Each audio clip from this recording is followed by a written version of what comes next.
Dans les rues animées de Lagos, les taxis étaient le moyen de transport privilégié, même tard dans la nuit. Pourtant, une rumeur persistait, celle des taxis fantômes.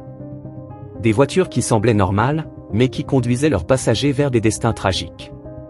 Certains disaient qu'ils étaient conduits par des sorciers, d'autres par des esprits en quête de vengeance. Mais ce n'était qu'une histoire. Jusqu'à ce que Chancel vive l'impensable. Avant de continuer, abonne-toi et laisse un j'aime si t'aimes les histoires intéressantes et captivantes. Chancel était un jeune homme ambitieux, travaillant tard comme serveur dans un bar du centre-ville. Ce soir-là, son service s'était terminé à minuit passé. Trop fatigué pour attendre un bus, il prit un taxi au coin de l'avenue.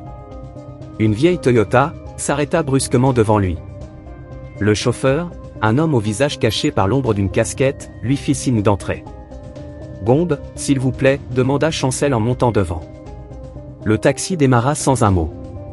À l'intérieur, une odeur étrange flottait, un mélange de fumée et de terre mouillée. Le trajet débuta normalement, mais Chancel remarqua rapidement quelque chose d'étrange, la ville semblait vide. Pas un piéton, pas un autre véhicule. « C'est calme ce soir, non » demanda-t-il au chauffeur. Le chauffeur ne répondit pas. Chancel consulta son téléphone pour se distraire, mais il n'y avait aucun signal. Il tenta d'allumer la lumière de son téléphone pour éclairer l'intérieur, mais la lumière vacilla avant de s'éteindre complètement. Quand il regarda par la fenêtre, il réalisa qu'ils avaient quitté les rues familières. Ils roulaient maintenant sur une route sombre, bordée d'arbres épais. « Où allons-nous » demanda-t-il, l'inquiétude montant en lui. Le chauffeur tourna légèrement la tête, laissant Chancel apercevoir ses yeux dans le rétroviseur, ils étaient entièrement blancs, sans pupilles. Chancel paniqua et essaya d'ouvrir la portière, mais elle était verrouillée. C'est alors qu'il remarqua quelque chose de glaçant, il n'était plus seul dans la voiture. 3 silhouettes floues étaient maintenant assises derrière. Le regard vide fixé droit devant eux. « Qu'est-ce que c'est que ça » cria Chancel, en reculant contre la portière. Les 3 passagers tournèrent lentement leur tête vers lui. Elles ouvrirent leur bouche, mais aucun son ne sortit. Une fumée noire s'échappa de leurs lèvres, envahissant l'espace. Le taxi s'arrêta brusquement dans une clairière, devant un cimetière éclairé par des torchets.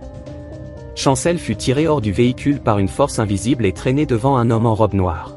« Bienvenue au marché des âmes » déclara l'homme avec un sourire sinistre. Il expliqua que le chauffeur était un collecteur d'âmes perdues.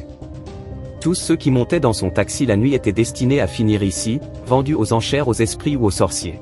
« Mais je ne suis pas mort » protesta Chancel, le cœur battant. L'homme rit. « Pas encore. Mais tu es entre deux mondes. Si tu veux retourner chez toi, tu dois offrir quelque chose de grande valeur. » Chancel réfléchit rapidement. Il n'avait rien à offrir.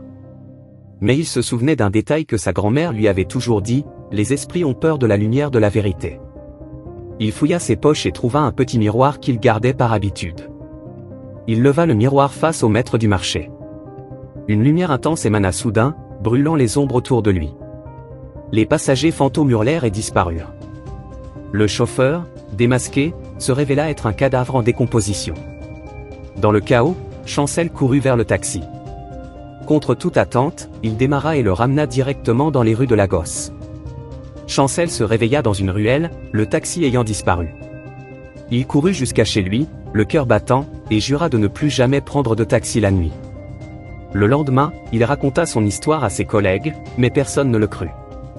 Pourtant, dans son sac, il trouva un étrange billet de 100 francs congolais, taché de sang, portant la phrase « Tu as échappé cette fois. Mais la nuit appartient aux ombres. » Ne sous-estimez jamais les avertissements des anciens. Parfois, les légendes urbaines cachent des vérités que seule la prudence peut vous épargner. La nuit n'est pas toujours le refuge que l'on croit. Merci d'avoir regardé jusqu'à la fin. Si cette histoire vous a touché et que vous aimez les récits, en tout genre et des intrigues captivantes, n'hésitez pas à laisser un j'aime et à vous abonner pour ne pas manquer nos prochaines vidéos, mettez en commentaire vos avis sur cette histoire. Je suis curieux de savoir ce que vous en avez pensé, faites en profiter à vos amis en la partageant et enfin, dites-nous d'où vous regardez. Je vous dis à bientôt pour une prochaine histoire.